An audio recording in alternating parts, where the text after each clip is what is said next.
அருமையான நேரத்திற்காக நாம் அவருக்கு நன்றி செலுத்துவோம். கர்த்தருடைய நாமம் மகிமைப்படுவதாக. அப்போஸ்தலர் நடபடிகள் புத்தகத்தை நாம் தொடர்ந்து படித்து வரும்போது இன்றைக்கு நாம் 18ஆம் அதிகாரத்தில் உள்ள சில விஷயங்களை நாம் கற்றுக்கொள்ள போகிறோம். குறிப்பாக கொரிந்து பட்டணத்திலே அப்போஸ்தலனாகிய பவுல் தன்னுடைய 2ஆம் அருட்பணி பயணத்தின் போது நிறைவேற்றின ஊழியத்தை இன்றைக்கு நாம புரிந்து கொள்ள போகிறோம். அப்போஸ்தலர் 17ஆம் அதிகாரத்துல கடந்த அமர்விலே அத்தேனிய பட்டணத்திலே பவுல் செய்த ஊழியத்தை நாம் பார்த்தோம். அங்கே அவர் கொடுத்த அருமையான அந்த செய்தி, அதன் விளைவாக சிலர் ரட்சிக்கப்பட்டு கர்த்தரிடமாய் திரும்பினார்கள் என்பதை நாம் சிந்தித்தோம். இப்பொழுது அத்தேனிய பட்டணத்திலிருந்து பவுல் கொரிந்து பட்டணத்துக்கு வருகிறார். அத்தேனிய பட்டணத்திலிருந்து கொரிந்து பட்டணத்துக்கு வருகிறார். நீங்க எல்லாருமே பைபிள 18ஆம் அதிகாரத்துக்கு திருப்பிக் கொள்ளுங்கள். அப்போஸ்தலர் 18ஆம் அதிகாரம், அதனுடைய முதல் வசனத்தை நாம் வாசிக்கிறேன். அப்போஸ்தலர் 18ஆம் அதிகாரம், ஆக்ட்ஸ் சாப்டர் 18 verse 1, முதல் வசனம்.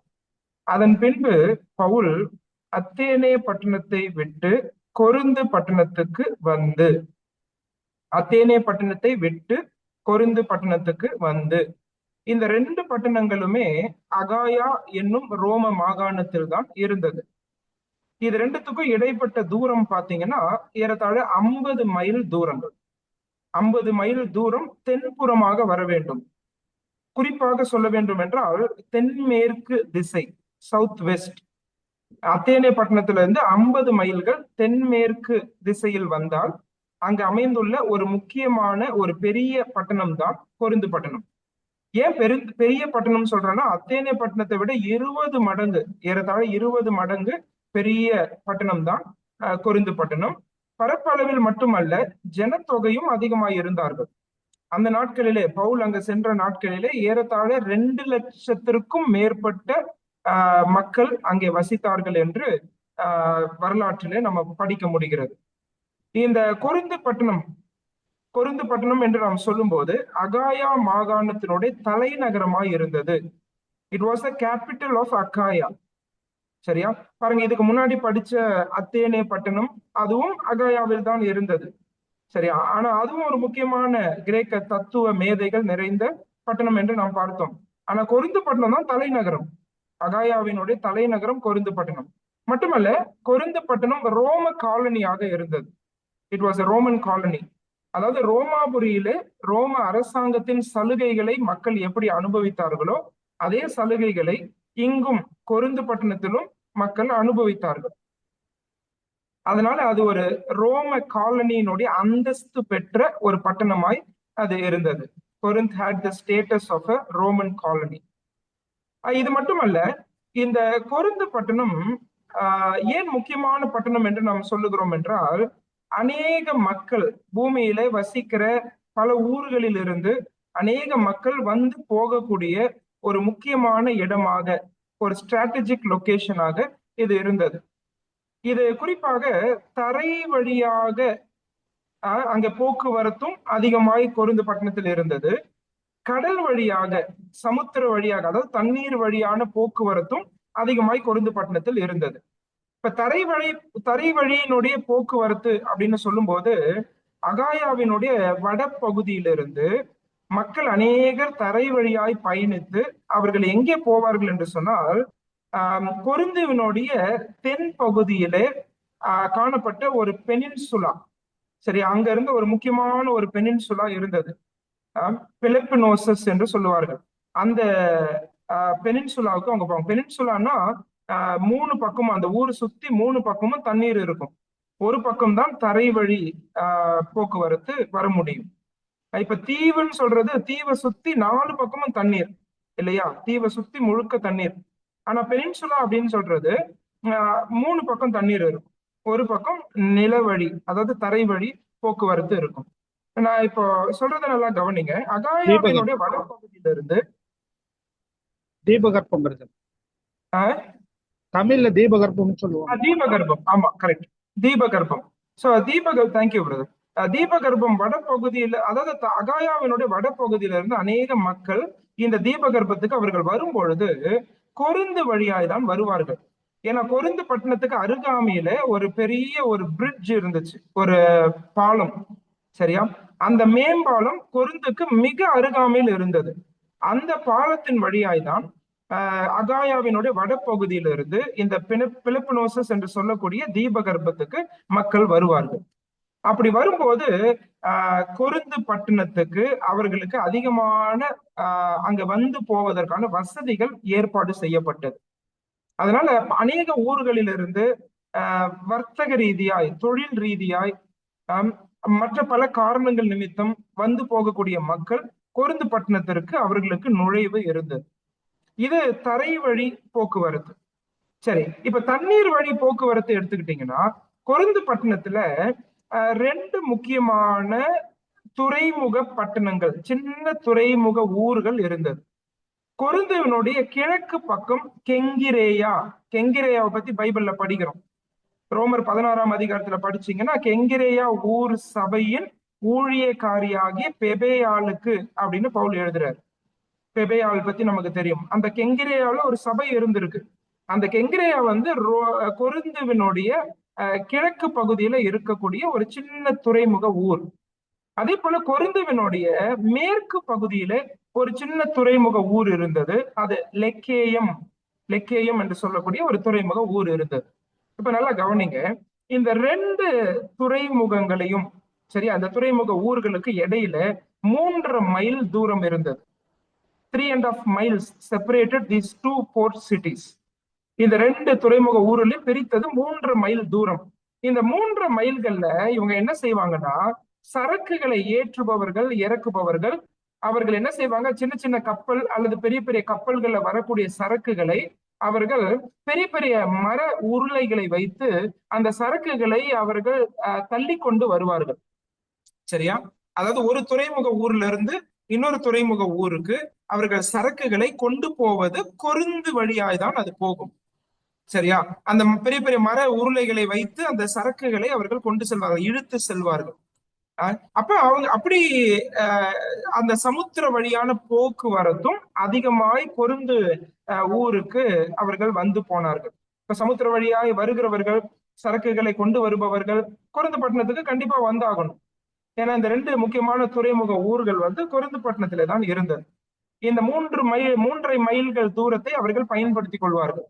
சரியா? அப்ப நீங்க புரிஞ்சுக்க வேண்டிய முக்கியமான விஷயம், கொருந்து பட்டணத்துல அங்க மக்கள் இருந்ததை காட்டிலும், அங்கேயே குடியிருந்த அந்த ஊரே அவருடைய சொந்த ஊராய் மக்கள்ல வைத்திருந்த அந்த ஊரை சேர்ந்தவர்களை காட்டிலும் வெளியிருந்து வந்த மக்கள் அநேகம். There were a lot of floating people. ஏன்னா it was a commercial center. அது வந்து ஒரு வர்த்தக இடமாய், ஒரு வியாபாரத்திற்கு ஒரு முக்கியமான ஸ்தலமாய் இருந்தது. ஏன் இதை நான் சொல்லுகிறேன் என்று சொன்னால், இப்படி அநேகர் வியாபாரிகள் போக்குவரத்துமா இருக்கக்கூடிய ஊர் பாவம் நிறைந்த ஊராக இருக்கும்.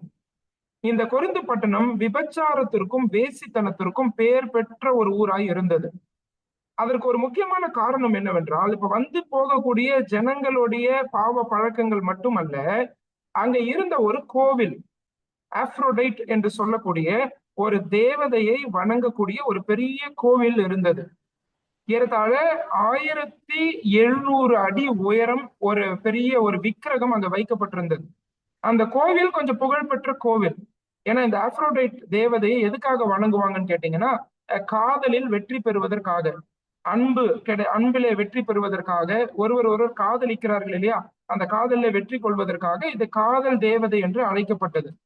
இத நாள் போக்குல என்ன பண்ணிட்டாங்க அப்படின்னா, இது வெறும் தெய்வமா இவங்க வணங்குறது மட்டும் இல்லாம, அங்க அநேக வேசிகள், கோயில் தாசிகள் சொல்றாங்க இல்லையா, அந்த தாசிகள் அநேகர் அங்கே இருந்தார்கள். இவங்க மதம் என்ற பெயர்ல விபச்சாரம், வேசித்தனத்தை அதிகமாய் ஊக்குவித்தார்கள். ஒரு எழுத்தாளர் சொல்றாரு, ஒரு குறிப்பிட்ட காலகட்டத்துல அந்த கோவில்ல ஏறத்தாழ 1000 வேசிகள் இருந்தார்கள், 1000 கோவில் தாசிகள் இருந்தார்கள். அப்ப வந்து போகிற வியாபாரிகள் எல்லாம் அவர்களோட தவறான பழக்க வழக்கங்களில் ஈடுபட்டார்கள். அந்த தவறான பால் உறவில ஈடுபட்டதை இந்த கோவில் மறுக்கவில்லை, அதை ஏற்றுக்கொண்டது. அது வந்து தெய்வீகமாக பார்த்தது. சரியா? இப்படிப்பட்ட அருவருப்புகள் நிறைந்த ஒரு ஊர் தான் கொருந்து பட்டணம். சரியா? நான் சொல்றதுல உங்களுக்கு ஒரு ஐடியா கிடைச்சிருக்கும் நான் நினைக்கிறேன். இந்த கொருந்து பட்டணம் ஒரு முக்கியமான வர்த்தக ரீதியான ஒரு இடமா இருந்தாலும் பாவம் தலைவிரித்து ஆடின ஒரு இடம். இப்ப அத்தேனே பட்டணத்துல இருந்து கொருந்து பட்டணத்துக்கு பவுல் வரும்போது அவருடைய மனநிலையே ரொம்ப வித்தியாசமா இருந்திருக்கும். ஏன்னா அத்தேனே பட்டணம் வந்து முற்றிலும் வித்தியாசமான ஒரு பட்டணம். அங்க வந்து தத்துவங்கள், சரியா, நிறைய கிரேக்க தத்துவங்கள் படித்தவர்கள். அங்க இது போல என்ன சொல்றதுன்னா மோசமான பாவங்கள் அங்க தலைவிரித்து ஆடவில்லை. இப்ப அதுல அங்க இருந்து பேசிட்டு இப்ப கொரிந்து பட்டணத்துக்கு வரும்போது இங்க வந்து டோட்டலா ஒரு டிஃப்ரெண்டான ஒரு என்விரான்மெண்ட், முற்றிலும் வேறுபட்ட வித்தியாசமான ஒரு சூழல் தான் கொரிந்து பட்டணத்திலே இருந்தது. சரியா? நீங்க 1 கொரிந்தியர் 2ஆம் அதிகாரத்துக்கு வந்தீங்கன்னா பவுலுடைய மனநிலையை கொஞ்சம் நம்ம புரிஞ்சுக்க முடியும். 1 கொரிந்தியர் 2ஆம் அதிகாரத்துக்கு வாங்க. First Corinthians chapter 2. 1 கொரிந்தியர் 2ஆம் அதிகாரத்தினுடைய 3வது வசனத்தை பாருங்க.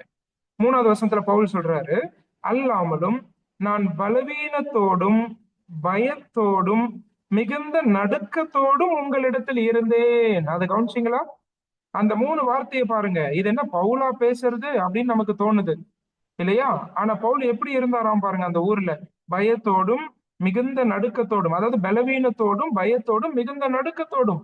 ஏன் இந்த பயம், இந்த பலவீனம், இந்த நடுக்கம்? காரணம் இதுவாக இருந்திருக்கலாம். இப்பேற்பட்ட ஊர்ல நான் என்ன செய்ய போறேன்?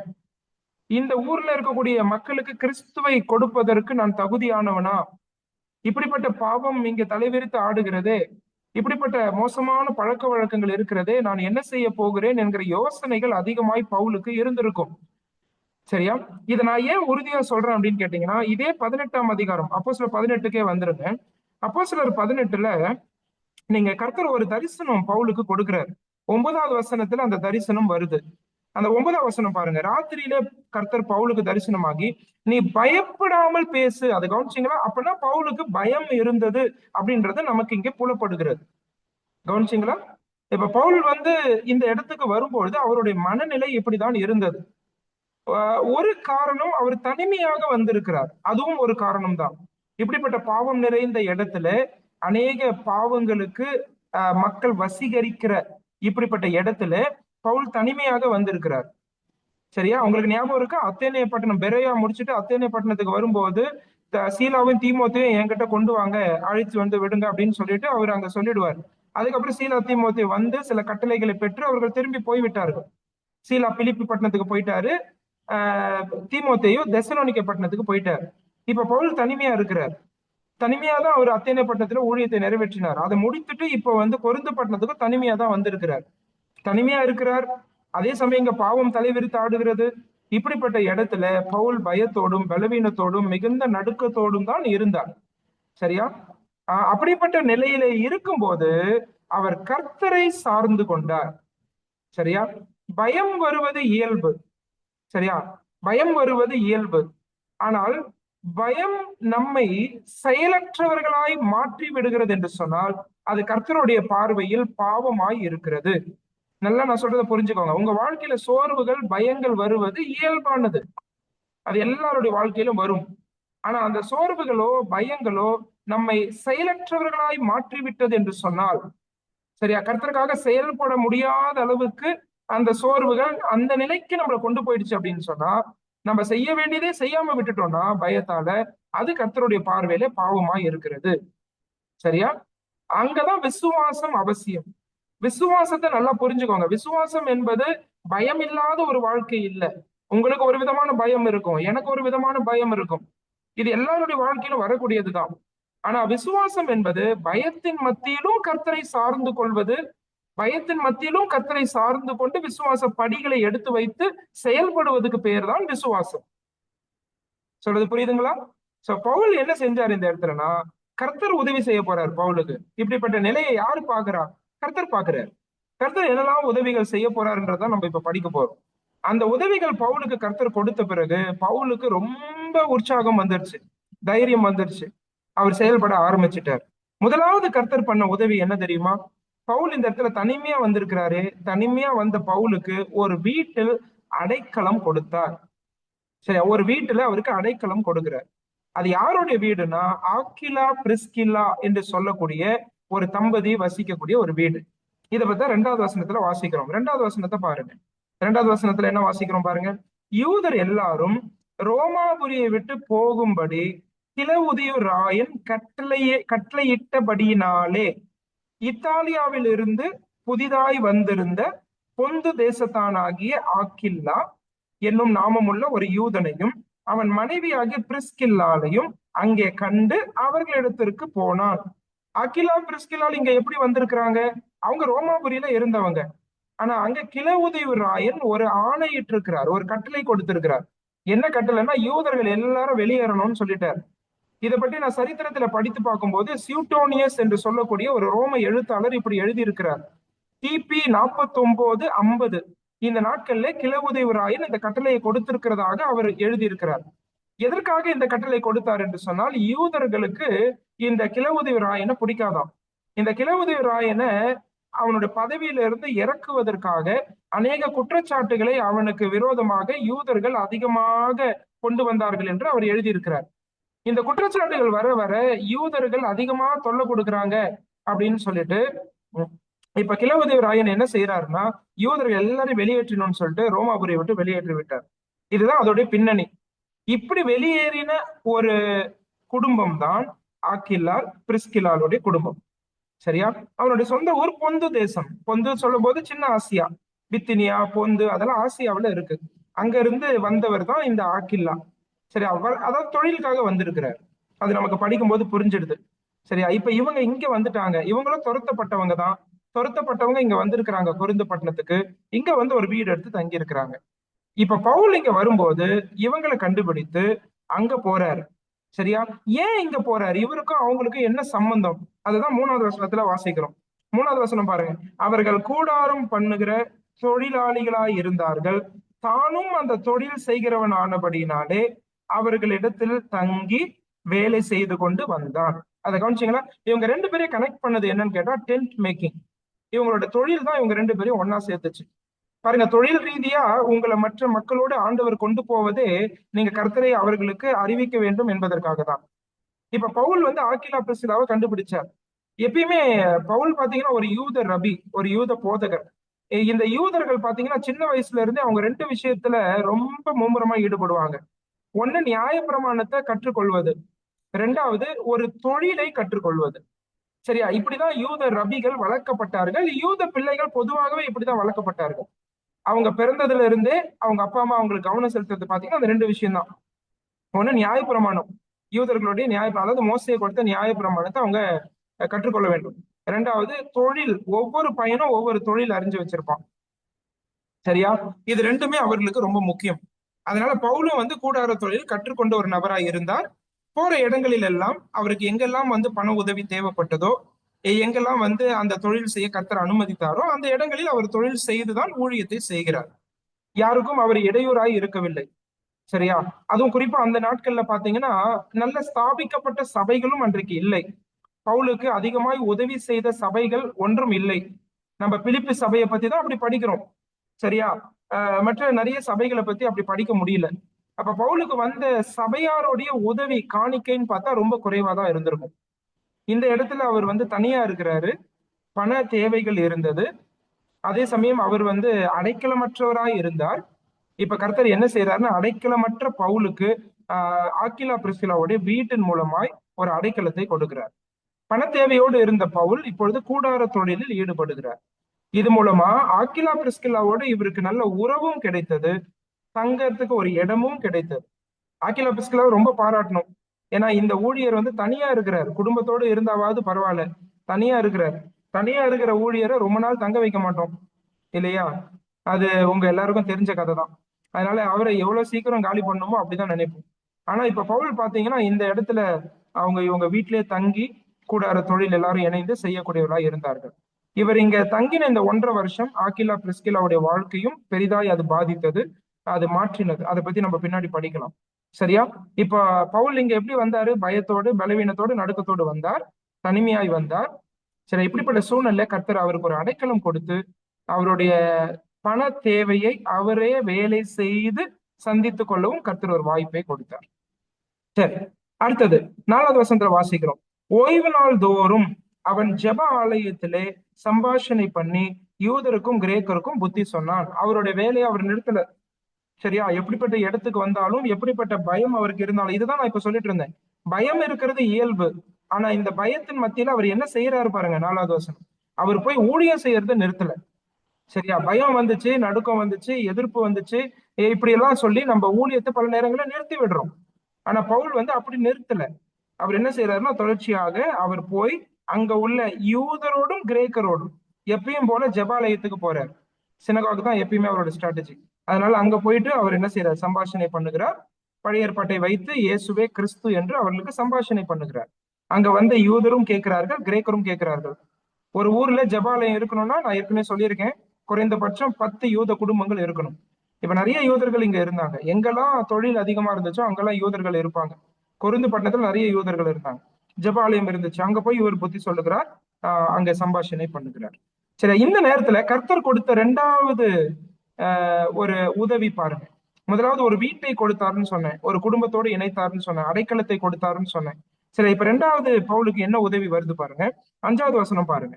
மக்கெதோனியாவில இருந்து சீலாவும் தீமோத்தேயும் வந்தபோது பவுல் ஆவியில் வைராக்கியம் கொண்டு என்ன நடந்துச்சுங்க?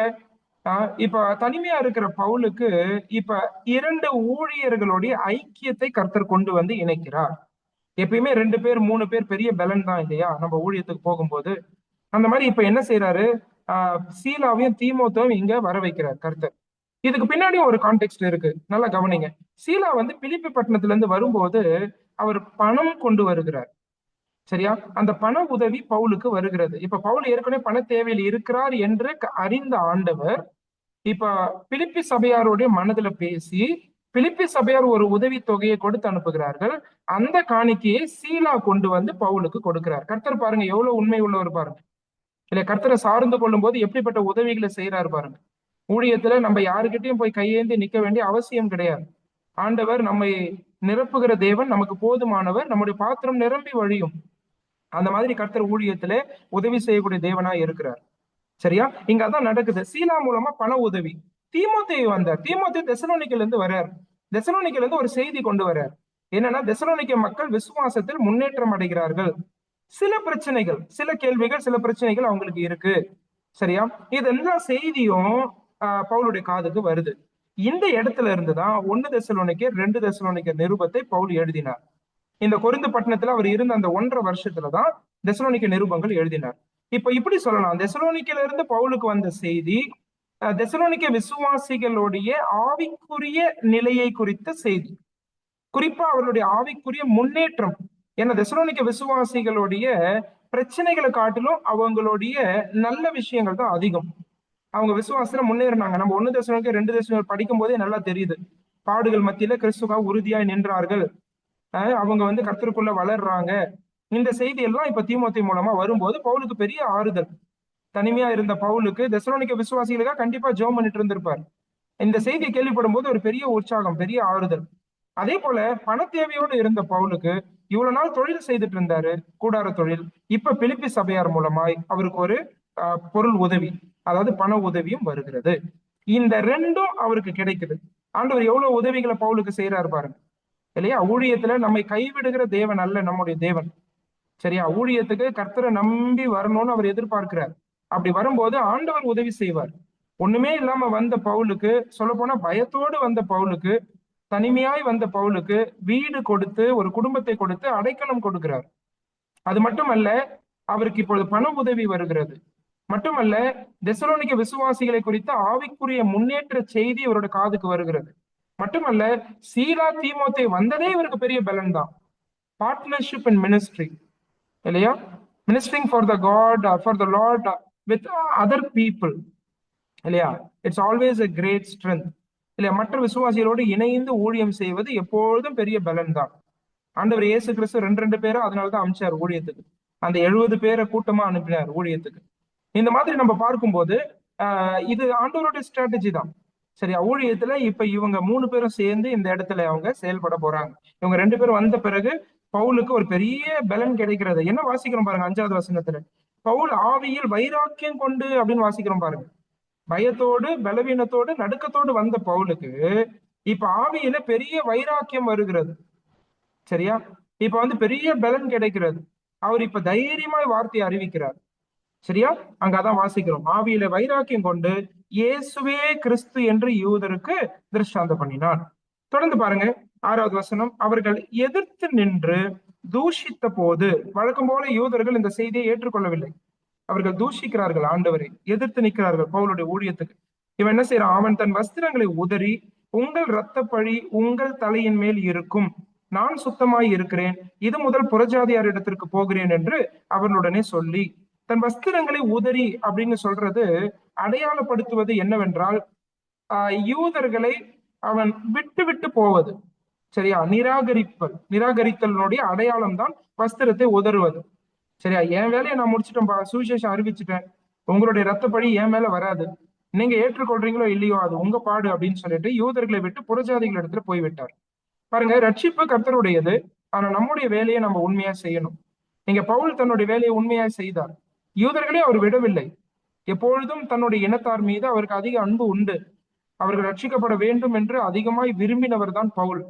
சரியா? அதனால பலவிதமான தியாகங்களை அவர் செய்தார். அவர் அவர்களுக்கு அறிவித்தார், சுவிசேஷம் அறிவித்தார். ஆனா எதிர்ப்பு வந்தது. இதோட கூட பவுல் நிறுத்தல. அவர் புறஜாதியார் இடத்துல அவர் போறார். ஒரு இடத்துல ஊழியம் செய்யறோம், கதவுகள் திறக்கப்படவே இல்லை, பக்கத்து இடமும் நம்ம முயற்சி செய்யணும். ஒருவேளை இங்க விட அதிகமான நபர்களை கர்த்தர் அங்கே வைத்திருக்கலாம், கதவுகளை கர்த்தர் அங்கே அதிகமாய் திறந்து கொடுக்கலாம். பல முயற்சிகளை எடுக்க வேண்டும், பல தரப்பினரை கர்த்தர் இடத்தில் கொண்டு வர வேண்டும். இதெல்லாம் நம்ம பவுலுடைய ஊழியத்துல இருந்து நம்ம புரிஞ்சுக்கிறோம். சரியா? அதே போல நம்முடைய வேலை சுவிசேஷம் அறிவிப்பது. சரியா? ஆனா பலன்களை கொடுப்பது கர்த்தருடைய வேலை. ரட்சிப்பு கர்த்தருடையது. சரி, அப்போ பவுல் இப்ப புறஜாதியர் இடத்துல போறாரு. இங்க சில பலன்களை பார்க்கிறார். 7வது வசனம் பாருங்க. 7வது வசனம், அவ்விடத்தை விட்டு தேவனை வணங்குகிறவனாகிய யுஸ்து என்னும் பெயருள்ள ஒருவனுடைய வீட்டிற்கு வந்தான். அவன் வீடு ஜெபாலயத்திற்கு அடுத்ததாய் இருந்தது. இப்ப இஸ்து, சரியா, ஜெபாலயத்துக்கு பக்கத்திலே அவனுடைய வீடு. அவன் வீட்டுக்கு இப்ப வந்து அங்க போதிக்கிறார். சரியா? அங்க பிரசங்கம் பண்றார். அதே போல 8வது வசனம், ஜெபாலய தலைவனாகி கிறிஸ்பு என்பவன் தன் வீட்டார் அனைவரோடும் கர்த்தரிடத்தில் விசுவாசம் உள்ளவனானான். கொரிந்தியரில் அநேகரும் சுவிசேஷத்தை கேட்டு விசுவாசித்து ஞானஸ்நானம் பெற்றார்கள். எவ்வளவு அருமையா இருக்கு இதை படிக்கும் போது இல்லையா? 7வது வசனத்துல யுஸ்து படிக்கிறோம், 8வது வசனத்துல கிறிஸ்பு படிக்கிறோம். கிறிஸ்பு வந்து அவனுடைய குடும்பமா ரட்சிக்கப்பட்டிருக்கிறாங்க, ரட்சிக்கப்பட்டு ஞானஸ்நானம் எடுத்தாங்க. கொரிந்து பட்டணத்துல சுவிசேஷத்தை அறிவித்ததின் விளைவாக அநேகர் ரட்சிக்கப்படுகிறார்கள். குறிப்பாக அநேக புறஜாதிகள், யூதர் அல்லாதவர்கள் அநேகர் ரட்சிக்கப்படுகிறார்கள். கொரிந்து சபை வந்து புறஜாதிகள் அதிகமா இருந்த சபை தான் கொரிந்து சபை, இல்லையா? நம்ம பின்னாடி 1 கொரிந்தியர் 2 கொரிந்தியர் படிக்கும் போது நமக்கு புரியுது. அப்ப இப்படிப்பட்ட இடத்துல கொரிந்து பட்டணத்துல பவுலை கர்த்தர் பயன்படுத்துகிறார். பவுல் சுவிசேஷத்தை அறிவிக்கிறார். சுவிசேஷத்தின் விளைவாக சிலர் ரட்சிக்கப்படுகிறார்கள், கர்த்தரிடமாய் அநேகர் சேர்க்கப்படுகிறார்கள். குறிப்பாக புறஜாதிகள் ரட்சிக்கப்படுகிறார்கள். இதோட கர்த்தர் நிறுத்தல. சரியா? இப்ப பவுலுக்கு ஒரு தரிசனத்தை கொடுக்கிறார். பாருங்க, பவுலுக்கு வீட்டை கொடுத்தார், இல்லையா? பவுலோடு இணைந்து செயல்பட ஊழியக்காரர்களை அனுப்பினார். பவுலுக்கு பண உதவியை கொடுத்தார். தெசலோனிக்க விசுவாசிகளுடைய முன்னேற்றம் அவருக்கு ஆறுதல் கிடைத்தது, அவருக்கு ஆறுதல் கொடுத்தது. இப்ப 5வதாக பவுலுக்கு ஆண்டவர் என்ன கொடுக்கிறார்னா, இதுதான் ரொம்ப முக்கியமானது, ஒரு தரிசனத்தை பவுலுக்கு ஆண்டவர் கொடுக்கிறார். 9-10 வசனங்களை பாருங்க. 9வது வசனம் 10வது வசனம், ராத்திரியிலே கர்த்தர் பவுலுக்கு தரிசனமாகி, நீ பயப்படாமல் பேசு, மௌனமாய் இராதே, நான் உன்னுடனே கூட இருக்கிறேன், உனக்கு தீங்கு செய்யும்படி ஒருவனும் உன்மேல் கை போடுவதில்லை, இந்த பட்டணத்தில் எனக்கு அநேக ஜனங்கள் உண்டு என்றார். கவனிச்சிங்களா? எல்லாத்த விட ஆண்டவர் நம்ம கூட பேசுறதுதான் நமக்கு பெரிய பலன்க ஊழியத்துல. நான் எப்பயுமே சொல்லுவேன், ஊழியத்துல சோர்வுகள் வரும்போது தொடர்ந்து நம்மை நிற்க செய்வது ஆண்டவர் நமக்கு கொடுக்கிற அழைப்பு தான். ஆண்டவரோடு இருக்கக்கூடிய அந்த உறவு தான். சரியா? ஏன்னா நிறைய பிரச்சனைகள், பாடுகள், கஷ்டங்கள், நிறைய எதிர்ப்புகள், இதெல்லாமே ஊழியத்துல வருவது இயல்பானது. ஆனா அது மத்தியில நம்மளை சஸ்டெயின் பண்றது என்னன்னு கேட்டா கர்த்தருடைய வார்த்தை. அதுக்குதான் ஊழியத்துல ஈடுபடுகிறவர்கள் கர்த்தரோடு நெருங்கின நிலைமையில இருக்க வேண்டும். அவருடைய வாக்கு தத்தத்தை விசுவாசனால் உரிமைக்கு வர வேண்டும். இது ஒரு வாக்கு தத்தம். Look at the promise that God gave to Paul. சரியா? நீங்க இருக்கக்கூடிய இடத்துல இப்படிப்பட்ட வாக்கு தத்த கர்த்தர் கொடுத்தாருன்னா எவ்வளவு பெரிய பலனாய் அது இருக்கும், இல்லையா? பவுலுக்கு இங்க ஒரு பெரிய பலன் கிடைத்தது. இந்த வாக்கு தத்தம் கர்த்தரிடத்திலிருந்தே பவுலுக்கு வந்தது. இந்த வாக்கு தத்துல 3 விஷயங்கள் இருக்கிறது. அந்த இடத்த பாருங்க. கர்த்தருடைய பிரசன்னம். சரியா? நீங்க நோட் பண்றவங்க அதை நோட் பண்ணிக்கலாம். 10வது வசனத்துல, நான் உன்னுடனே கூட இருக்கிறேன். ஆண்டவருடைய பிரசன்னம் வாக்களிக்கப்படுகிறது. சரியா? கர்த்தர் அதிகமா ருசி பார்க்கணும்னு விரும்புறீங்களா? ஊழியம் செய்து பாருங்க. சரியா? ஊழியம் செய்து பாருங்க. சுவிசேஷம் அறிவிக்கப்படாத இடத்துக்கு போய் நீங்க சுவிசேஷம் அறிவிச்சு பாருங்க. ஆண்டவர் அதிகமா ருசி பார்ப்பீங்க, புது புது விதங்கள்ல ருசி பார்ப்பீங்க, புது புது விதங்கள்ல அனுபவிப்பீங்க. சரியா? ஆண்டவருடைய பிரசன்னத்தை ஆண்டவர் எல்லாருக்குள்ளயும் இருக்கிறார். ரட்சிக்கப்பட்ட எல்லா விசுவாசிகளுக்குள்ளயும் கர்த்தர் இருக்கிறார். ஆனா கர்த்தருடைய பிரசன்னத்தை அதிகமாய் அனுபவிக்கிறவர்கள் ஊழியம் செய்கிறவர்கள். கர்த்தருடைய சித்தத்தை நிறைவேற்றுகிறவர்கள் தான் கர்த்தரை அதிகமாய் அனுபவிக்க முடியும். இல்லைன்னா ஒரு அனலும் இல்லாத குளிரும் இல்லாத கிறிஸ்துவ வாழ்க்கை தான் நம்ம கிட்ட இருக்கும். சரியா? ஆனா கர்த்தரை அதிகமா நீங்க அனுபவிக்கணும்னு சொன்னா அவருடைய சித்தத்துக்குள்ள வரணும். சரி, அவருடைய ராஜ்யத்தின் விருத்திக்காக செயல்படணும், ஊழியங்கள்ல ஈடுபடணும். அப்ப அவர் அதிகமா அனுபவிக்க முடியும். இங்க அதான் பவுல் வாக்கு கொடுக்கிறார், நீ புது புது விதங்களை என்ன அனுபவிக்க போற. சரியா? நான் உன்னுடனே கூட இருக்கிறேன். இது ஆண்டவருடைய பிரசன்னம். இரண்டாவது, இந்த வாக்கு தத்தத்துல ஆண்டவருடைய பாதுகாப்பு. பிரசனம் மட்டுமல்ல, பாதுகாப்பு. அவர் என்ன கொடுக்கிறார் பாருங்க, என்ன சொல்றாரு பாருங்க, உனக்கு தீங்கு செய்யும்படி ஒருவனும் உன்மேல் கைப்படுவதில்லை. சரியா? பவுல் ஏற்கனவே வரும்போது எப்படி வந்தாரு? பயத்தோட வந்திருக்கிறார். ஆனா ஆண்டவர் இங்க என்ன வாக்கு கொடுக்கிறாரு? இந்த ஊர்ல உன்னை யாரும் அடிக்க மாட்டாங்கப்பான்னு சொல்லிட்டு. கவனிச்சிங்களா? உன்மேல் ஒருவனும் கை போடுவதில்லை, உனக்கு தீங்கு செய்யும்படி ஒருவனும் உன்மேல் கை போடுவதில்லை. இது ஆண்டவருடைய பாதுகாப்பு. கர்த்தர் நம்மோடு கூட இருக்கிறது மட்டுமல்ல, கர்த்தருடைய பாதுகாப்பும் நமக்கு இருக்கிறது. அந்த பாதுகாப்பு இப்ப பவுலுக்கு வாக்களிக்கப்படுகிறது. இல்லை, எல்லா ஊர்லயும் பவுலுக்கு அப்படி இல்லை. கர்த்தர் சில இடங்கள்ல அவருக்கு அதிகமான பாடுகளை அனுமதித்தார். ஆனா இந்த கொரிந்து பட்டணத்துல இந்த 1.5 வருஷத்துல ஆண்டவர் பவுலை பாதுகாத்தார். கர்த்தர் பவுலை பாதுகாத்தார். சரி, அந்த பாதுகாப்பு வாக்களிக்கப்படுகிறது. மூணாவது ஆண்டவர் என்ன வாக்கு கொடுத்தாருன்னா பலன். பிரசனம், பாதுகாப்பு, இப்போது பலன். என்ன பலன் கொடுக்க போறாருன்றதையும் பேசிட்டார்.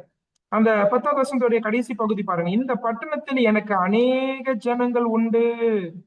கவனிச்சிங்களா? இது எவ்வளவு அருமையா இருந்திருக்கும் இல்லையா? பவுல் இதை கேட்கும் போது, look at the sovereignty of God. இன்னும் ஜனங்க ரட்சிக்கப்படவே இல்லை.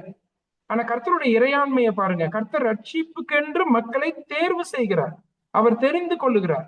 அதனாலதான் முன்கூட்டியே சொல்றார். இதை பவுல் பார்க்க முடியாது, பவுலுடைய கண்களுக்கு அது தெரியாது. ஆனா ஆண்டவருக்கு அது தெரியும், யார் ரட்சிக்கப்பட போறாங்கன்றது அவருக்கு தெரியும். சரியா? அப்ப ஆண்டவர் இங்க வாக்கு கொடுக்கிறார், உனக்கு பலன்களை தரப்போகிறேன், இந்த பட்டணத்தில் எனக்கு அநேக ஜனங்கள் உண்டு. So God's promise included his presence, his protection and his produce.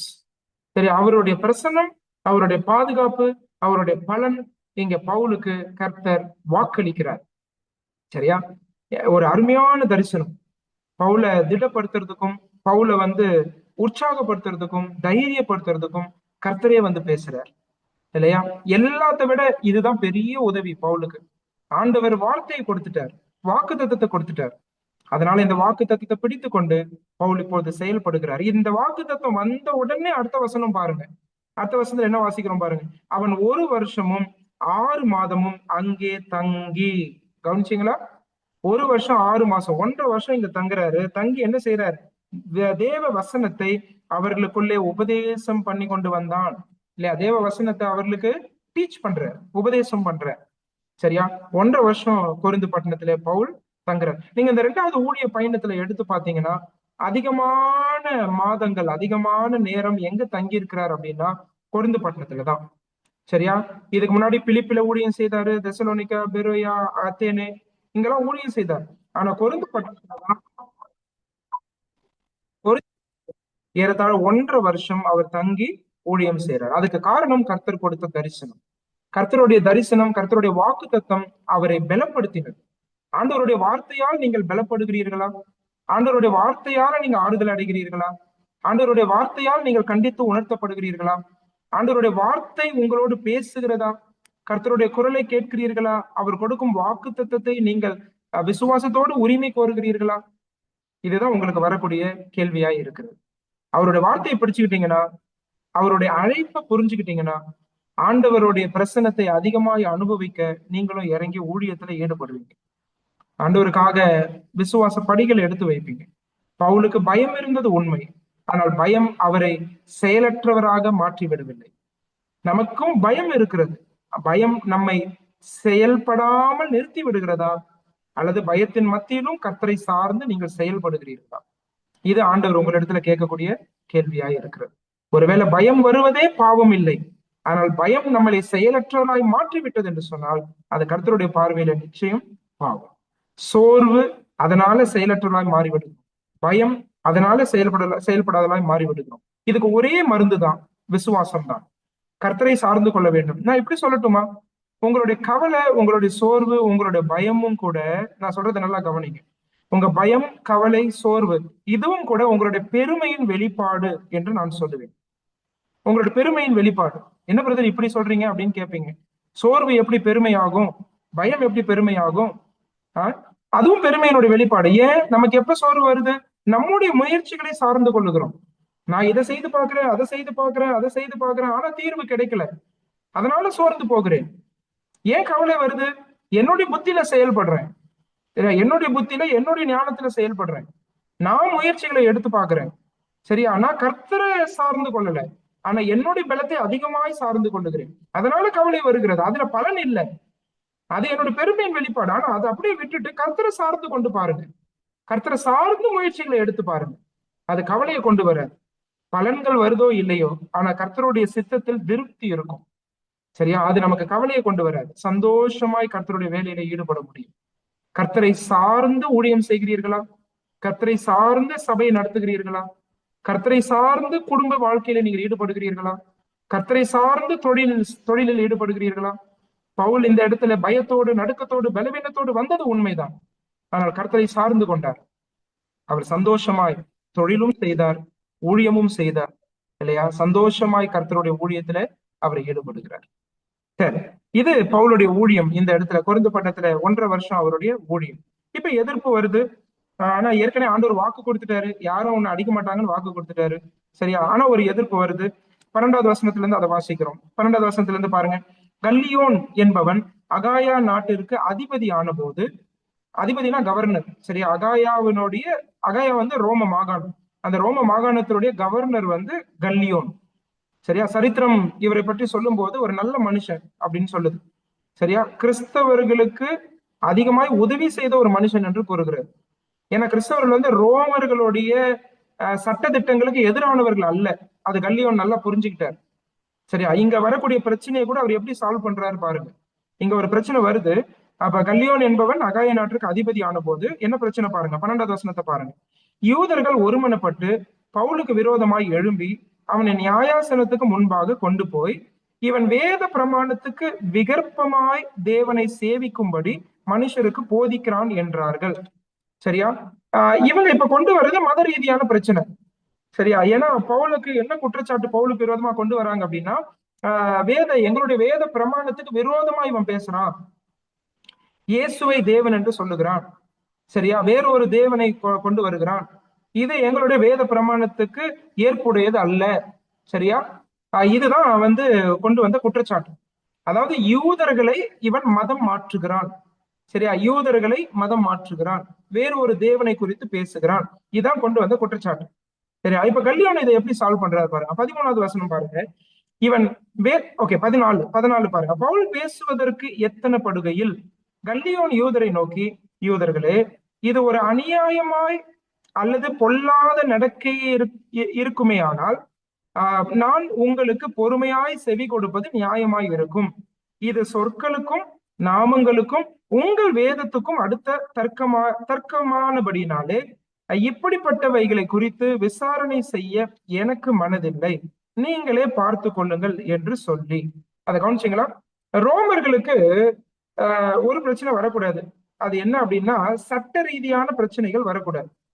ஒருவேளை ரோம சட்டத்துக்கு விரோதமாய், ரோம சட்ட திட்டங்களுக்கு, விதிமுறைகளுக்கு விரோதமாய் பவுல் செயல்பட்டிருப்பார், ஆனால் நிச்சயமாக கல்லியோன் வந்து ஆக்ஷன் எடுத்திருப்பார். ஆனா இப்ப அவர் நல்லா புரிஞ்சுக்கிட்டாரு, இவங்க கொண்டு வர பிரச்சனை அவங்களுடைய மத ரீதியான பிரச்சனை. இன்னும் சொல்ல போனா இதை நல்லா கவனிங்க. யூதர்களுக்கே ரோமர்கள் ஒரு உரிமை கொடுத்திருந்தார்கள். என்ன உரிமைனா, ரோம குடி உரிமை பெற்ற மனிதர்களை தவிர எந்த மனிதர்களை வேணா நீங்க மதம் மாத்திக்கலாம். சரியா? யூதர்கள் நிறைய மத மாற்றத்தில் ஈடுபட்டார்கள். அவர்கள் அநேகரை யூதர்கள் ஆக்கினார்கள். உங்களுக்கு ஞாபகம் இருக்கா? இதே கொரிந்து பட்டணத்துல நம்ம 4வது வசனத்துல என்ன படிச்சோம்? ஜெப ஆலயம் இருந்தது. அந்த ஜெப ஆலயத்துல போய் யூதருக்கும் கிரேக்கருக்கும் பவுல் புத்தி சொன்னான்னு படிச்சோம். அங்க கிரேக்கரும் வந்திருக்கிறார்கள். அப்படின்னா யூத மதம் அவர்களுக்கு ரொம்ப பிடிச்சிருக்கு. இந்த ஓர் இறை கோட்பாடு அவர்களுக்கு பிடிச்சிருக்கு. இந்த நியாயப்பிரமாணம் பிடிச்சிருக்கு. அவங்களுடைய சட்டத்திட்டங்கள், வேத முறைமைகள் அவர்களுக்கு பிடிச்சிருக்கு. அதனால வராங்க. தேவர் ப்ரோசலைட்டைசிங். சரியா? ப்ரோசலைட்ஸ் சொல்றோம் இல்லையா? அதாவது அவங்க மாத்துறாங்க. புறஜாதிகள் யூதர்களாய் மாறுகிறார்கள் தெரியுமா? அவங்களதான் ப்ரோசலைட்ஸ் சொல்லுவோம். அப்ப இந்த உரிமை வந்து யூதர்களுக்கு கொடுக்கப்பட்டது, இந்த சுதந்திரம் கொடுக்கப்பட்டது.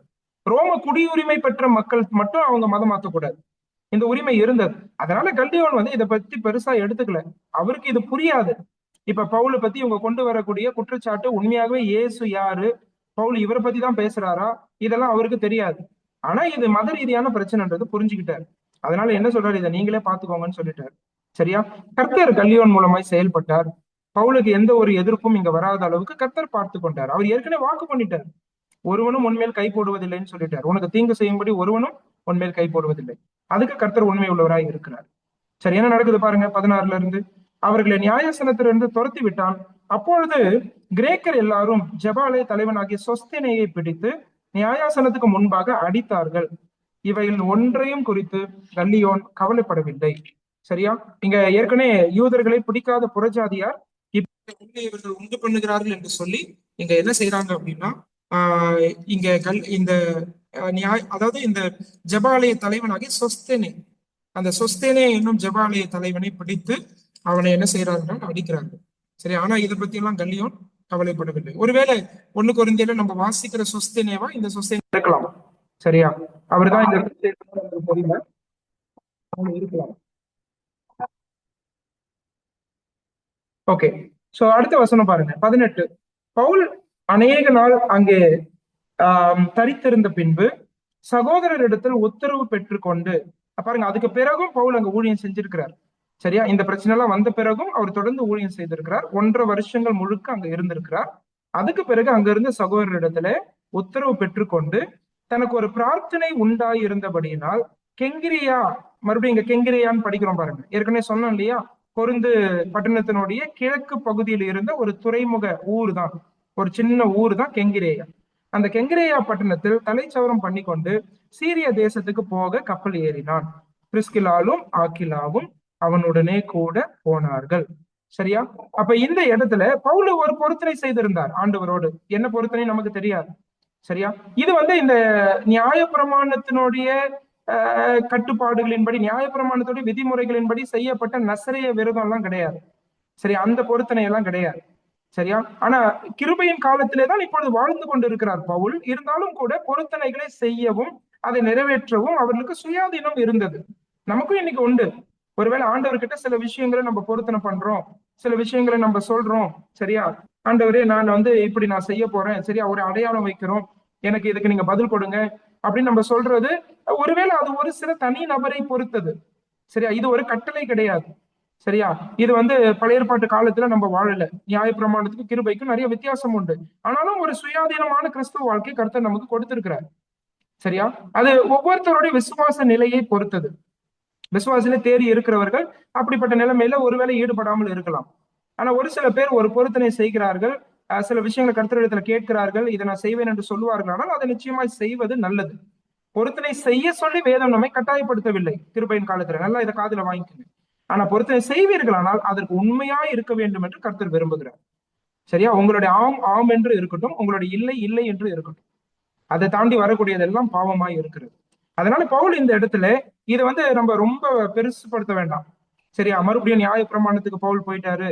சரியா? நியாயப்பிரமாணத்துடைய கட்டுப்பாடின்படி இங்க செயல்படுறாரு, அது எப்படி பவுல் அப்படி செயல்படலாம், அவர் வந்து இப்படி எல்லாம் செயல்பட்டவர் கிடையாது, அப்படியெல்லாம் வந்து நம்ம வந்து எந்த ஒரு விவாதத்தையும் கொண்டு வர வேண்டிய அவசியம் கிடையாது. ஒருவேளை இந்த இடத்துல என்னுடைய அனுமானம் தான், இது என்னுடைய அனுமானம், கொரிந்து பட்டணத்துக்கு வந்த பவுல் அவருடைய பாதுகாப்புக்காக கர்த்தரிடத்துல ஏதாவது பொருத்தனை செய்திருக்கலாம். பயத்தோடு வந்த பவுல், என்னுடைய ஜெபத்திற்கு நீர் செவி கொடுப்பீரானால் நான் இந்த பொருத்தனை உமக்கு செய்கிறேன், இதை நான் செய்கிறேன் என்று சொல்லி கர்த்தரிடத்துல சொல்லி இருக்கலாம். இப்ப கர்த்தர் அவரை திடப்படுத்தினார், தைரியப்படுத்தினார். இந்த 1.5 வருஷம் ஊழியம் முடித்த பிறகு அந்த பொருத்தனை அவர் செய்து அதை நிறைவேற்றி அந்த ஊரை விட்டு சென்றுகிறார். அதனால தலைச்சவரம் இது யூதர்களுடைய வழக்கம். யூதர்கள் வந்து அந்த முடி வளர்ப்பாங்க. சரியா? வளர்த்து அந்த பொருத்தனைக்காக அந்த பொருத்தனை நிறைவேற்ற வரைக்கும், அதை முடிக்கிற வரைக்கும் வளர்ப்பாங்க. அதுக்கப்புறம் அதை வந்து வெட்டிடுவாங்க. இது வந்து அவருடைய கலாச்சார முறைமை, அவ்வளவுதான். சரியா? சோ அதுல வந்து நம்ம இந்த பாடத்தையும் கத்துக்கிறோம். நமக்கு இந்த கிருபையின் காலத்துல வாழும்போது சுதந்திரமான கிறிஸ்துவ வாழ்க்கை கர்த்தர் நம்ம கொடுத்திருக்கிறார். இது ஒரு கட்டாயம் அல்ல, இது ஒரு கட்டளை அல்ல. ஆனால் ஒருவேளை கர்த்தரிடத்துல சிலர் அப்படி நாம் வைப்போமானால் அதற்கு உண்மையா இருப்பது நல்லது. சரியா? இந்த வசனத்துல ஒரு முக்கியமான விஷயம் பாக்குறோம். சரியா? இப்ப கொரிந்து விட்டு போறார். சீரிய தேசத்துக்கு போக கப்பல் ஏறினான். அவர் வந்து எங்க போறாருன்னா இப்ப அந்தியோகியாவுக்கு போறாரு. இந்த 2வது ஊழிய பயணத்தை முடிக்க போறாரு. ஆனா இங்க ரொம்ப முக்கியமான விஷயம் என்னன்னா, பிரிஸ்கில்லாலும் ஆக்கிலாவும் அவனுடனே கூட போனார்கள். அதுதான் ரொம்ப முக்கியம். இந்த 1½ வருஷம் ஆக்கிலா பிரிஸ்கில்லாவோடு பவுல் இருந்த நாட்களில் இந்த ஆக்கிலாவும் பிரிஸ்கில்லாலும் தங்களுடைய வாழ்க்கையின் நோக்கத்தை கற்றுக்கொண்டார்கள்.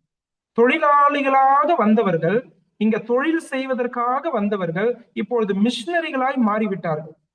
சரியா? இதுக்கு பிறகும் தொழில் செய்கிறார்கள். ஆனால் கர்த்தருடைய ஊழியத்தில் அதிகமாக ஈடுபடுகிறார்கள். அவங்க வாழ்க்கையினுடைய நோக்கத்தை புரிஞ்சுக்கிட்டாங்க. 1½ வருஷம் பவுலோடு இருந்தபோது அவங்க ஒண்ணு புரிஞ்சுக்கிட்டாங்க. நம்ம தொழிலுக்காக மட்டும் இந்த பூமியில வாழலப்பா. கர்த்தர் நம்மள தொழிலுக்காக கொண்டு வரல. ஆனா அநேக ஆத்துமாக்களை சம்பாதிப்பதற்காக கர்த்தர் வைத்திருக்கிறார். இதை குறித்து நீங்கள் சிந்தித்து இருக்கிறீர்களா பிரியமானவர்களே? ஆண்டவர் உங்களை ஏன் வேற நாட்டுல வச்சிருக்கிறாரு, வேற ஊர்ல வச்சிருக்கிறாரு? ஏன் உங்களுடைய போன வாரத்துல நம்ம சிந்திச்ச நம்முடைய குடியிருப்பின் எல்லைகளை ஏன் குறித்து கொடுத்திருக்கிறார்? அநேகர் கர்த்தரை அறிந்து கொள்ள வேண்டும். உங்க வாழ்க்கை மூலமாய், உங்களுடைய பிரசங்கங்கள் மூலமாய் அநேக வாய்ப்புகளை பயன்படுத்துங்கள், கிறிஸ்துவை வெளிப்படுத்துங்கள். ஒரு குடும்பத்தை எவ்வளவு அழகா இன்ஃபுளுன்ஸ் பண்ணிட்டாரு பாருங்க பவுல். சரியா? ஒருவேளை இந்த ஊழியமே கர்த்தர் உங்களுக்கு வச்சிருக்கலாம். அநேக குடும்பங்கள் தேவ சித்தத்துக்கு வெளியே இருக்கலாம். அவர்களை தேவ சித்தத்திற்குள் வழிநடத்துகிற ஊழியத்தை கர்த்தர் உங்களுக்கு வைத்திருக்கலாம். சரியா? முயற்சி பண்ணுங்க. அநேகர் உலக பிரகாரமான சிந்தையோடு இருக்கலாம். அவர்களை ஆவிக்குரிய சிந்தையிலே கொண்டு வருவதற்காக கர்த்தர் உங்களை சபையில வைத்திருக்கலாம். சரியா? அதற்கு நீங்க முழு முயற்சியும் போடுங்க. அதுக்கு வந்து உங்களோட பிரயாசத்தை நீங்க செலுத்துங்க. சரி, அப்படிப்பட்டவர்களுக்கு ஆண்டவரையும் அவருடைய ராஜ்யத்தை குறித்த முக்கியத்துவத்தை கற்றுக் கொடுங்க. சரியா? எதுக்காக இந்த பூமியில வாழ்றோன்றதை அவங்க புரிஞ்சுக்கட்டும். தேவ சித்தத்தின்படி வாழக்கூடிய வாழ்க்கையே தேவன் விரும்புகிற வாழ்க்கை. அது தவிர வேற வாழ்க்கையில வெற்றி காண முடியாது. சரியா? இப்ப ஆக்கிலாவும் பிரிஸ்கில்லாவும் இதை புரிஞ்சுக்கிட்டாங்க. அதனால எபேசு விட்டு இவர் கொரிந்து விட்டு எபேசுக்கு போகும்போது அவங்களும் கூட வந்துடுறாங்க. ஒரு மிஷினரி குடும்பமாய் மாறிவிட்டார்கள். சரியா? தொழிலுக்காக வந்தவங்க மிஷினரிகளா டிரான்ஸ்ஃபார்ம் ஆயிட்டாங்க. இது எவ்வளவு நல்லா இருக்கு இல்லையா படிக்கும்போது? அப்ப பவுலோட இவங்களும் வந்துட்டாங்க. இப்ப எபேசு பட்டணத்துக்கு வர்றாரு. 19 பாருங்க. அவன் எபேசு பட்டணத்துக்கு வந்தபோது அங்கே அவர்களை விட்டு நீங்கி ஜெபாலயத்தில் பிரவேசித்து யூதருடனே சம்பாஷணை பண்ணினான். இப்ப எபேசுக்கு வர, எபேசு வந்து ஆசியாவுடைய தலைநகரம். சரியா? அடுத்த வாரம் நம்ம இதை பத்தி படிக்கலாம். ஆனா இப்ப வந்து அகாயாவினுடைய தலைநகரமாகிய கொரிந்துவை விட்டு ஆசியாவினுடைய தலைநகரமாகிய எபேசுக்கு வந்துட்டார். சரியா? எபேசும் ஒரு பெரிய பட்டணம். இதை பத்தி நான் அடுத்த வாரம் கொஞ்சம் சொல்றேன். அதை பத்தி நம்ம படிக்கலாம். ஆனா இங்க கர்த்தர் ஒரு கதவை திறந்து கொடுக்கிறத பவுல் வந்து பாக்குறாரு. அவன் இன்னும் சில காலம் தங்களுடனே இருக்க வேண்டும் என்று அவர்கள் கேட்டுக்கொண்ட போது அவன் சம்மதியாமல், வருகிற பண்டிகையில எப்படியாயினும் நான் எருசலேமில் இருக்க வேண்டும், தேவனுக்கு சித்தமானால் திரும்பி உங்களிடத்திற்கு வருவேன் என்று சொல்லி அவர்களிடத்தில் உத்தரவு பெற்றுக்கொண்டு கப்பல் ஏறி எபேசு விட்டு புறப்பட்டு செசரியா பட்டணத்துக்கு வந்து எருசலேமுக்கு போய். சரியா? என்ன நடக்குது? எபேசு பட்டணத்துல ஒரு விஷயம் நடக்குது. அதுதான் பவுலை உற்சாகப்படுத்துது. இவர் ஜெபாலயத்துக்கு போகும்போது அங்க வந்து சம்பாஷணை பண்ணும்போது சில யூதர்கள் அதை ஏற்றுக்கொள்றாங்க. அதனால இவருக்கு ரொம்ப உற்சாகம் வருது. இன்னும் கொஞ்ச காலம் எங்களுடைய இரு அப்படின்னு சொல்றாங்க அந்த யூதர்கள். ஆனா பவுல் சொல்றாரு, வர பண்டிகை நாட்கள்ல நான் வந்து எருசலேம்ல இருக்கணும். சரியா? ஆனா ஒண்ணு சொல்றாரு, தேவனுக்கு சித்தமானால் திரும்பி உங்களிடத்திற்கு வருவேன். உங்களுக்கு ஞாபகம் இருக்கா? அப்போஸ்தலர் 16ஆம் அதிகாரத்துல, ஆக்ட்ஸ் சாப்டர் 16, அதுல வந்து பவுல் வந்து ஆசியாவுக்கு போறதுக்கு முயற்சி எடுப்பார். ஆனா ஆவியானவர் அவரை தடை பண்ணிடுவார். சரியா? அவரை தடை பண்ணி யூரோப்புக்கு கொண்டு போனார். இப்ப யூரோப்ல ஊழியத்தை முடிச்சுட்டு இது கர்த்தருடைய நேரமாய் இருக்கிறது. இப்ப அவர் ஆசியாவுக்கு வந்து ஊழியம் செய்யணும்ன்றது கர்த்தருடைய நேரம். இதை புரிஞ்சுக்கிட்டார் பவுல். அதனாலதான் அவர் சொல்றாரு, கர்த்தருக்கு சித்தமானால் நான் வந்து உங்களிடத்துல நான் வரேன்னு சொல்றாரு. இன்னும் சில காலம் அவங்க இருக்கணும்னு வேண்டிக் கொண்டாங்க. அதுக்கு அவர் சொல்றாரு, கர்த்தர் தேவனுக்கு சித்தமானால் திரும்பி உங்களிடத்திற்கு வருவேன். கவனிச்சிங்களா? பின்னாடி வருவார். 19ஆம் அதிகாரத்துல நம்ம எபேசு பட்டணத்தோட ஊழியம் தான் படிக்க போறோம். கிட்டத்தட்ட 3 வருஷம் அவங்களோட இருக்க போறாரு. சரியா? ஆண்டவர் கதவுகளை திறந்து கொடுக்கிற நேரத்திற்காக பவுல் காத்திருந்து தேவனுடைய சித்தத்தின் அடிப்படையில் செயல்படுகிறார். தேவனுடைய சித்தத்தின்படி செய்ய வேண்டியதுதான் ஊழியம். தேவனுடைய சித்தத்தின்படி நம்முடைய வாழ்க்கை இயங்க வேண்டும். தேவனுடைய சித்தத்திற்கு வெளியே இருக்கக்கூடிய வாழ்க்கை கர்த்தர் விரும்புகிற வாழ்க்கை அல்ல. சரியா? அப்ப இந்த இடத்துல ஆண்டவருடைய நேரம், ஆண்டவருடைய சித்தம், அதற்காக ஒருவேளை உங்க வாழ்க்கையில காத்திருக்கிறீங்களா? காத்திருங்க. செயல்பட்டுட்டே இருங்க. இப்ப கர்த்தர் என்ன கொடுத்திருக்கிறாரோ அதுல செயல்படுங்க. ஆண்டவர் புதிய கதவுகளை திறந்து தரலாம். புதிய திசை திருப்பங்கள் உங்களுடைய வாழ்க்கையில வரலாம். அது வரக்கூடிய நேரத்துல அதற்கு நாம் கீழ்ப்படிவோம். இதுதான் கொரிந்து பட்டணத்துல பவுல் செய்த ஊழியம். அடுத்த வாரம் வரும்போது நம்ம படிச்ச அந்த கடைசி 2 வசனங்கள்ல இருந்தே நம்ம தொடர்ந்து படிக்கலாம். அதுக்கு பிறகு அங்க எபேசுல என்னெல்லாம் நடக்குதுன்றத நம்ம சிந்திக்கலாம். இப்ப இந்த வாரத்துல நம்ம நிறைய பாடங்கள் கற்றுக்கொண்டோம். கீழ்ப்படிந்து வாழுவோம். 1.5 வருஷம் கொரிந்துக்கு வரும்போது பயத்தோடு பலவீனத்தோடு நடுக்கத்தோடு வந்த பவுலுக்கு கர்த்தர் வீட்டை கொடுத்தார், குடும்பத்தை கொடுத்தார், ஆதரவை கொடுத்தார், பண உதவியை கொடுத்தார், ஆறுதல் அளித்தார், ஊழியக்காரர்களுடைய ஐக்கியத்தை கொடுத்தார். எல்லாவற்றுக்கும் மேலாக ஆண்டவர் தம்முடைய வாக்குறுதியை கொடுத்தார், வாக்கு தத்தத்தை கொடுத்தார். ஆண்டவருடைய பிரசனம் வாக்களிக்கப்பட்டது, ஆண்டவருடைய பாதுகாப்பு வாக்களிக்கப்பட்டது, ஆண்டவர் கொடுக்கும் பலன்கள் வாக்களிக்கப்பட்டது. பவுல் உற்சாகமாய் தைரியமாய் திடம் கொண்டு 1.5 வருஷம் அங்க தங்கி அநேகரை கர்த்தரிடத்துல கொண்டு வந்தது மட்டும் இல்ல, ஒரு குடும்பத்தை ஊழியர் குடும்பமாக மாற்றிவிட்டார். சரியா? இந்த 2 ஊழியர்கள் அவர் ஈடுபட்டார். கர்த்தரை அறியாதவங்க கர்த்தரை அறிஞ்சுக்கிட்டாங்க. ஏற்கனவே கர்த்தரை அறிஞ்சவங்க ஊழியம்தான் சிறந்தது என்று சொல்லி, இதுதான் வாழ்க்கையினுடைய நோக்கம் என்று சொல்லி அவர்கள் மிஷினரிகளாய் மாறினது பவுலுடைய வாழ்க்கையினுடைய மிக சிறந்த விஷயம். சரியா? இந்த 2 ஊழியங்களும் கர்த்தர் நமக்கு வச்சிருக்கிறாரு. கர்த்தரை அறியாதவர்களுக்கு சுவிசேஷம் அறிவிங்க. கர்த்தரை அறிந்த மக்கள் ஒரு அனல் இல்லாம குளிர் இல்லாம வாழ்ந்துட்டு இருந்தாங்கன்னா, ஒருவேளை அவர்கள் கர்த்தருடைய நோக்கத்துக்குள்ள வராம கர்த்தருடைய சித்தத்துக்கு வெளியே வாழ்ந்து கொண்டு இருப்பார்களானால், பூமிக்கு அடுத்தவைகளையே சிந்தித்துக் கொண்டு இருப்பார்களானால், அவர்களை உற்சாகப்படுத்தி ஆண்டவருடைய சித்தத்தை செய்ய நீங்க அவர்களை திசை திருப்புங்கள். அப்படிப்பட்ட ஊழியத்தையும் கர்த்தர் நமக்கு கொடுத்திருக்கிறார். ஆண்டவர் நம்மை ஆசீர்வதிப்பாராக. இதை பின்பற்றி வாழ கர்த்தர் நமக்கு உதவி செய்வாராக. அவருடைய நாமம் மகிமைப்படுவதாக. ஆமென்.